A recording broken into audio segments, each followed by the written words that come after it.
স্বামী বিবেকানন্দের দেশপ্রেমিক হিসাবে এপিজে আব্দুল কালামের দেশ যে দেশে বাস করেছেন সেই দেশের দেশপ্রেমিকদের এই দেশের কেন্দ্রীয় সরকারের যে কালো আইন সেই কালো আইনের প্রত্যাহারের দাবিতে আমাদের সিপাহীজলা এবং সিপাহীজলার বাহির থেকে আমাদের নাগরিক অধিকার মঞ্চের পক্ষে যে সভার আয়োজন করা হয়েছে, আমাদের নাগরিক অধিকার মঞ্চের ডাকে আপনারা যারা এসেছেন, আমাদের নাগরিক অধিকার মঞ্চের পক্ষ থেকে আপনাদেরকে আমাদের হার্দিক অভিনন্দন এবং শুভেচ্ছা জ্ঞাপন করছি। শুভেচ্ছা জ্ঞাপন করছি, সংগ্রামী অভিনন্দন। যেই সংগ্রামের ডাকেন আপনারা বিভিন্ন জায়গা থেকে বিভিন্ন এলাকার পকেটপন্থী লোকদের দাবাদি বিভক্তিকে এড়িয়ে আমাদের এই সভাকে উপস্থিত হয়েছেন, তার জন্য আপনাদেরকে আমি জানাই হার্দিক অভিনন্দন এবং সংগ্রামী অভিনন্দন। আমরা দেশকে ভালোবাসি, দেশের জন্য রক্ত দিতে প্রয়োজন এবং দেশের মধ্যে যারা একটা অংশের মানুষকে নিপীড়িত করতেন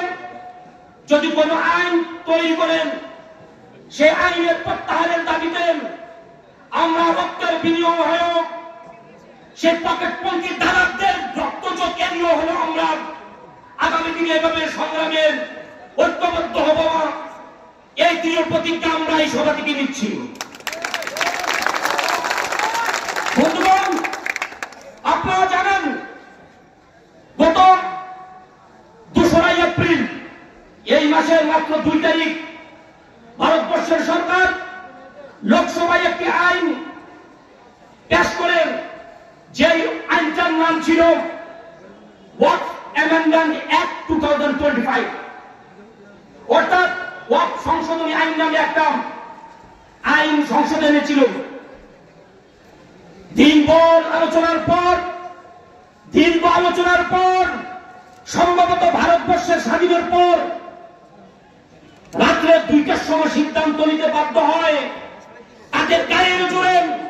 তাদের সংখ্যাগরিষ্ঠতার জোরে সংখ্যালঘুদের অধিকার হরণ করতেন,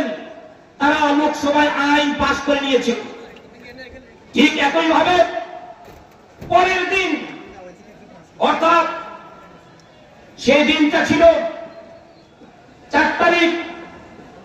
এপ্রিল মাসের 4 তারিখে আবার রাজ্যসভায় সেই আইনটা দীর্ঘ 14 ঘন্টার আলোচনার পর ভারতবর্ষের ইতিহাসে এটাই রাজ্যসভায় একটা সিদ্ধান্ত। ভোর আপনারা অনেকে জানেন না, ভোর 4টা 2-এ তারা সিদ্ধান্ত নিতে বাধ্য